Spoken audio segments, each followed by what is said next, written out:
Hi, Mark. My Chinese name is Zhou Yuquan. My English name is Kevin. My student number is S06411059. I am a freshman and I majored in English department. Today, the title is What I Learned as a Prisoner in North Korea, and the speaker is Euna Lee. I recently read about what the young generation of workers wants in Harvard Business Now review. One thing that stuck out me was don't just talk about impact, but make an impact. I am a little bit older than you, maybe much older than you, but this is exactly the same goal that I had when I was in college. I was to make my own impact for those who live under injustice. It's the reason that I became a documentary journalist. The reason I became a prisoner in North Korea for 140 days. It was March 17, 2009. It is St. Patrick's Day for all of you, but it was the day that turned my life upside down. My team and I were making a documentary about North Korean refugees living below human life in China. We were at the border.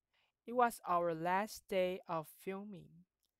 There was no wire fence or bars or sign to show that it is a border.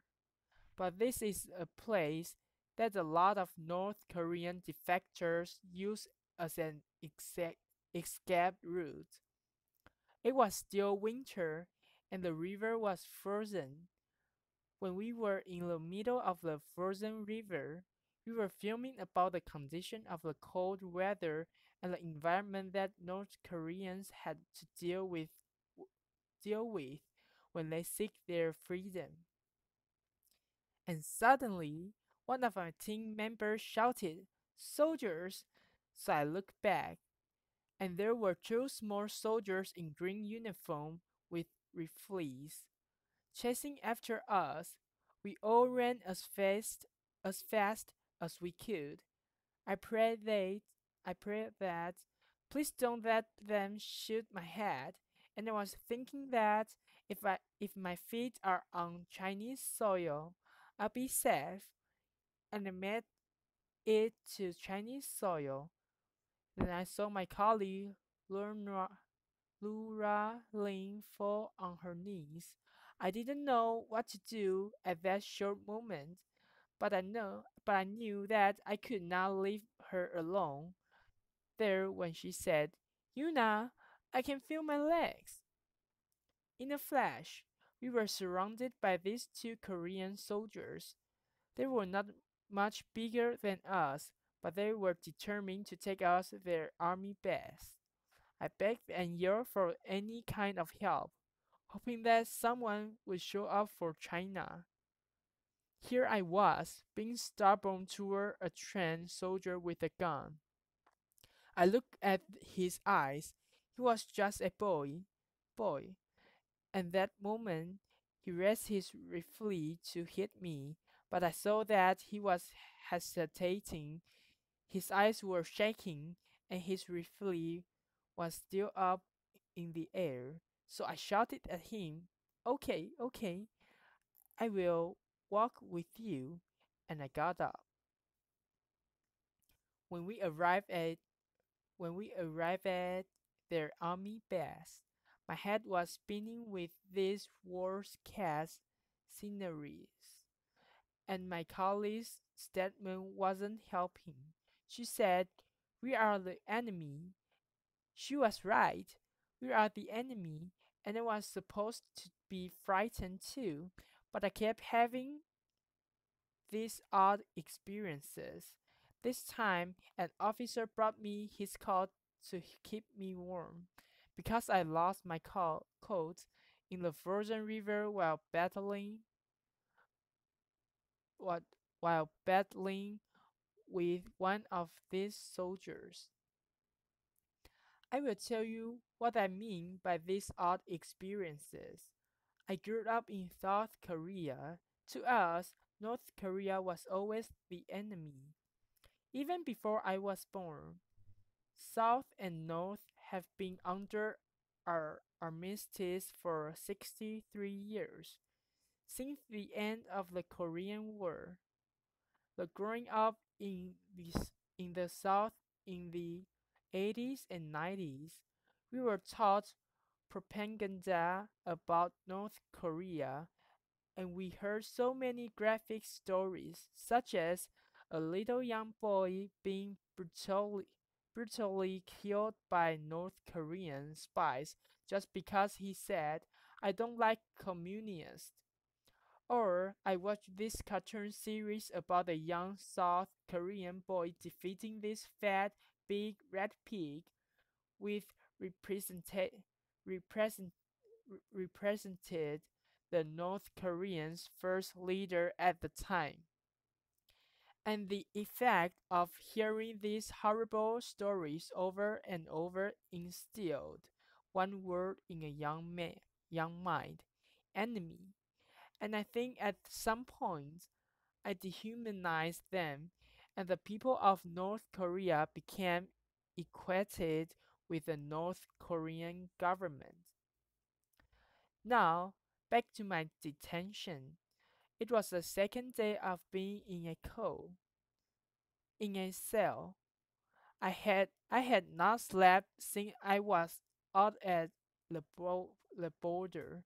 This young guard came to my cell and offered me this small boiled egg and said, "This will give you strength to keep going." Do you know what it is like receiving a small kindness in the enemy's hand? Whenever they were kind to me, I thought a worse case was waiting for me after the kindness. One officer noticed my nervousness. He said, "Did you think we were all these red pigs?" Referring to the cartoon that I just showed you. Every day was a psychological battle. The interrogator had me sit at the table 6 days a week and had me writing down about my journey, my work, over and over until I wrote down the confession that they wanted to hear. After about 3 months of detention, the North Korean court sentenced me to 12 years in a labor camp. So I was just sitting in my room to be transferred. At that time, I really had nothing else to do, so I paid attention to these two female guards and listened to what they were talking about. Guard A was older and she studied English. She seemed like she came from an affluent family. She often showed up with these colorful dresses and then loved to show off. And Guard B was the younger one, and she was a really good singer. She loved to sing Celine Dion's "My Heart Will Go On," sometimes too much. She knew just how to torture me without knowing. Laughter. And this girl spent a lot of time in the morning to put on makeup, like you, like you can see in any young girl's life. And they love to watch this Chinese drama, a better quality production. I remember God B said, "I can no longer watch our TV shows after watching this." She got scolded for degrading her own country's produced TV show. Guard B had more of a free mind than Guard A, and she often got scolded by Guard A whenever she expressed herself. One day, they invited all these female colleagues. I don't know where they came from to where I was held, and they invited me to their guard room and asked if one night stands really happen in the US. Laughter. This is the country where young couples are not even allowed to hold hands in public. I had no idea where they had gotten this information, but they were shy and giggly even before I said anything. I think I I think we all forget that I was their prisoner. And it was like going back to my high school's classroom again. And I learned that these girls also grew up watching a similar cartoon, but just propaganda towards South Korea in the US. I started to understand where this people anger was coming from. If this girl grew up learning that we are enemies, it was just natural that they would hate us just as I feared them. But at that moment, we were all just girls who shared the same interest beyond our ideologies that separated us. I shared this story with my boss and current TV at the time after I came home. His first reaction was, Euna, have you heard of Stockholm Syndrome? Yes, and I clearly remember the feeling of fear and being threatened and tension rising up between me and the interrogator when we talk about politics, politics, politics. There definitely was a wall that we couldn't climb over, but we were able to see each other as human beings when we talk about family, everyday life, the importance of the future for our children. It was about a month before I came home. I got really sick. Garby stopped by my room to say goodbye because she was leaving the detention center. She made sure that no one watched us, no one heard us, and quietly said, I hope you get better and go back to your family soon. It is these people, the officer who brought me his coat,